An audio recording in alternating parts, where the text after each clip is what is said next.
Hey Doug, so I feel like it'd be easier for us to send you a video rather than communicating over email. So just showing you here, we got these engine grounds hooked up here. We went over the video that you posted just to make sure that everything looked the same as how you had it, and also went over your email that you sent back on August 8th to make sure that we did everything the way you said. Also, this blue wire that you said to go to ground with the ring terminal, in order to make sure that it was a sufficient ground, we've run a jumper right to the battery, just like how you had it in the video. And then inside here, Austin, you want to just kind of explain how everything's hooked up? Yeah, so with ignition on, to the gray connector right now, if you want to see on the multimeter, on one of the pins, we got 11.6 volts, and on the other pin, we also have 11.6. So just plug that back in. We're not using the fuel pump trigger, and we're not using the starter trigger.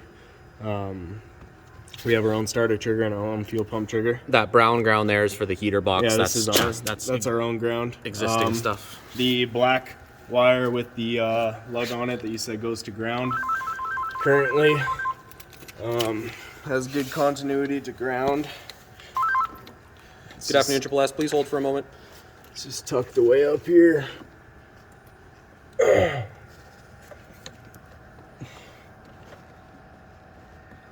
that is currently, let's see.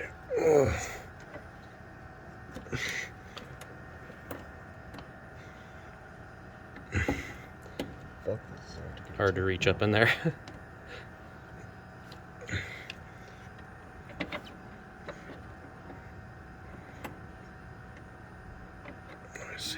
I saw 74 there for a split second. Oh, it's because we have ignition on. Okay.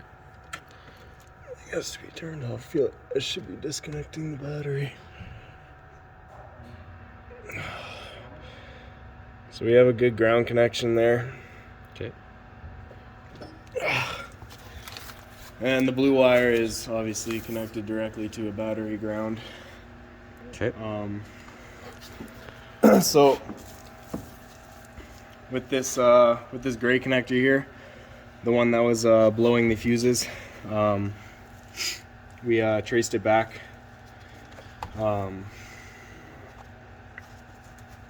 Traced it back to a splice, I believe. I don't know, it was one of these. It's been a while.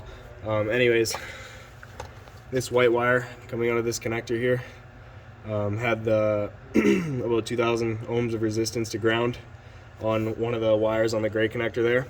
And as soon as I snipped this wire, we stopped blowing fuses. So I tried to trace back where this wire goes, and it was giving power to the coils. So I ran my own wire, rewired the coils so they have all 12 volts now, which replaces this wire. And now we're not blowing fuses anymore. Yeah. So, but we have no power to ECU. We have no power to the and ECU, no power to OBD2. and no power to the OBD connector, none of that. So I can plug in the ECU. I just have it unplugged right now, but.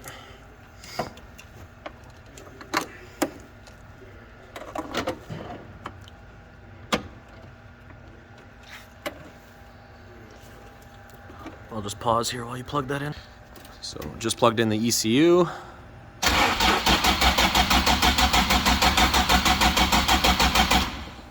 And where's the OBD connector?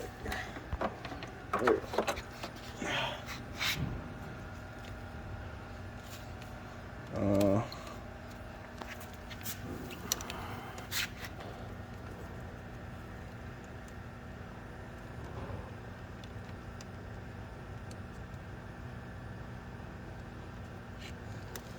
Currently, I have no power to the OBD connector, which means the ECU is not getting power. So,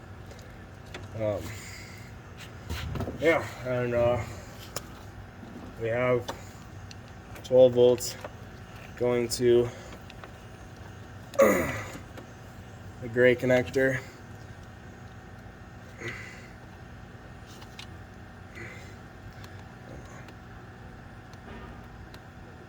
$12 volts, yep. Right there. I'm gonna try and hold it and crank at the same time. I could probably hold. So this is during crank. So we're not losing connection during crank.